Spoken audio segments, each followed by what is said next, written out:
소개 감사드립니다. 김도균 교수님께서 말씀해 주신 내용을 저는 좀 NRP 입장에서 한 번 더 정리하고자 합니다. 대부분은 동일한 의견이고요. 근데 이제 이 논의가 왜 중요한지는 어떤 환자한테 NRP를 하는 게 더 나을지, 어떤 환자한테 팔스를 하는 것이 결국 CPR의 아웃컴을 개선시킬지에 대한 연구가 너무 부족하고 아직은 컨센서스가 이루어져 있지 않기 때문에 어쨌든 동일한 그 폴리시를 유지하면서 아웃컴을 확인할 수 있는 것이 중요하겠다라는 부분에서 이 주제가 굉장히 중요할 것 같습니다. 앞서 이제 계속 언급이 되지만 NRP는 결국은 벤틸레이션이 포인트고 팔스는 카디악 컴프레션이 효과적으로 되는 게 이제 포인트다라는 거고 너무 명백하게 태어난 신생아의 어댑테이션에서는 NRP가 필요하겠지만 말씀 들으셨던 것처럼 그레이존 태어나서 28일 언저리인데 응급실에 왔다. 그럼 어떤 게 더 도움이 될까에 대한 논의가 반드시 필요할 거라고 생각이 됩니다. 그래서 NRP의 포인트는 effective ventilation을 하는 것과 respiratory failure에 포커스가 되어 있다. 그래서 비율이 다릅니다. 3대 1로 하는 비율이 다르다라고 생각하시면 되고요.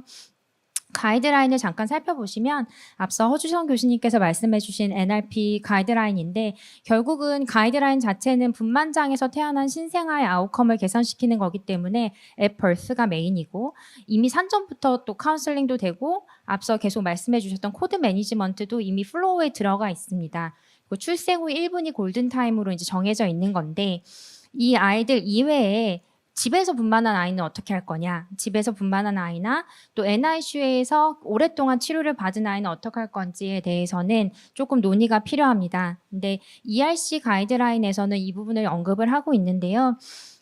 분만 장소와 상관없이 분만한 신생아에 대해서는 NRP를 적용하는 게 좋겠다라는 가이드라인이 언급이 있었고 NICU에 장기간 입원하는 경우에는 대부분의 이제 원인이 respiratory failure로 어레스트가 나는 경우가 많기 때문에 NRP를 고민해 볼 수 있겠다의 언급이 있습니다. 근데 이제 NICU에서 팔스를 해야 되는 경우는 이것도 ERC에 이제 확실히 언급이 되어 있는데 카디악 오리진인 것을 이제 확인을 하였을 때는 팔스를 하는 것이 도움이 되겠다라는 언급이 있고요.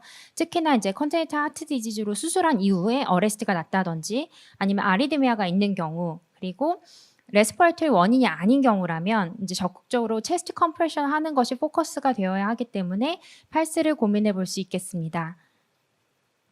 그래서 이제 팔스 대신에 NRP를 해야 되는 거는 가장 중요한 건 에이지가 되겠고 또 이제 어디에서 CPR을 하느냐 말씀해 주신 것처럼 NICU에서 CPR을 하느냐가 또 고민이 될 부분이고요. 카디악 어레스트의 원인이 뭔지 그리고 이제 계속 말씀해 주셨던 인스티튜셔널 폴리시가 뭔지에 따라서 결정을 할 필요가 있겠습니다.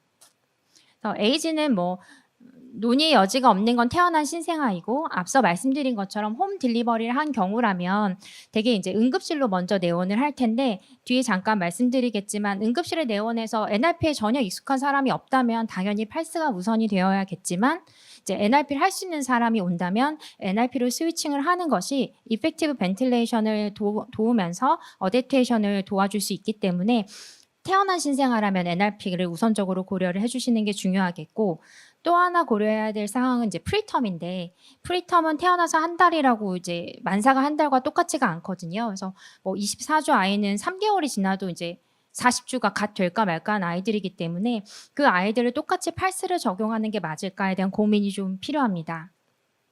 그래서 이제 논문에 따르면 뭐 44주 교정으로 한 달 정도 된다면 팔스를 좀 우선적으로 적용해 볼 수도 있겠다라는 언급이 있긴 하지만 이렇게 이제 확정적인 트랜지션 포인트를 찾기는 좀 어렵고 특히나 이제 미숙아이인 아이들은 대개는 폐가 나쁘고 BPD 진단을 받고 산소를 가지고 가는 경우가 많아서 대개 응급실에 호흡곤란으로 어레스트 상태가 된다면 벤틸레이션이 문제가 돼 있는 경우가 많기 때문에 그런 특수한 케이스를 조금 고민을 해보실 필요가 있습니다. 그래서 미숙아라면 언더라인 BPD나 풀모너리 하이퍼텐전 또 트라키오를 가지고 홈벤트를 가지고 간 경우라면 조금 더 벤틸레이션에 포커스를 맞춰야 될 필요성이 있겠습니다.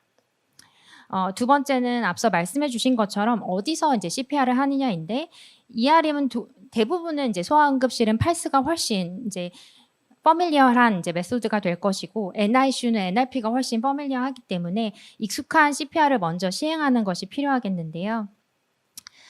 이거는 이제 아까 말씀드린 태어난 지 30분 됐고 응급실로 왔습니다. 그럴 경우라면 이제 어떤 CPR을 제공을 할 것이냐.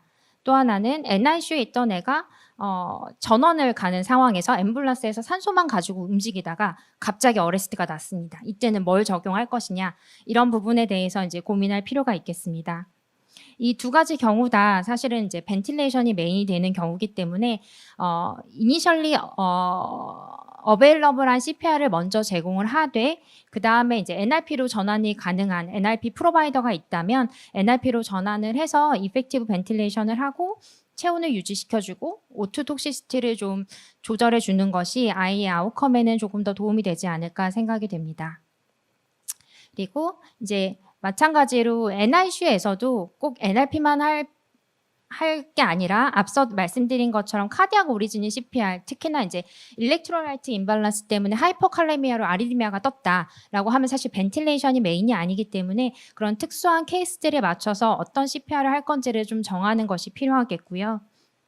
그래서 이제 아직까지는 말씀드린 것처럼 정확한 나이나 정확한 시점에서 딱 이 CPR을 돌려야겠다라는 컨센서스가 없기 때문에 각각의 기관에 맞춰서 각각의 기관의 의료진이 어떤 CPR에 익숙한지에 맞춰서 이제 플로우를 만드시는 게 필요할 거라고 생각은 되는데 가장 중요한 포인트는 이제 나이가 얼마인지 그리고 피지올로지가 뭐였는지 케어 세팅에서 제공할 수 있는 CPR이 뭔지를 가지고 어느 정도의 원칙을 가지고 이제 CPR을 이니셜로 접근을 하는 것이 중요하지 않을까 싶고요.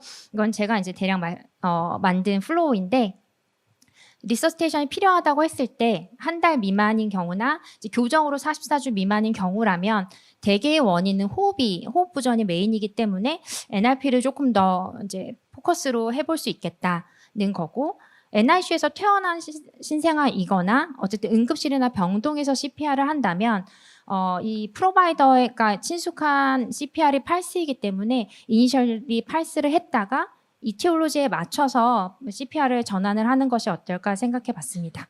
이상입니다.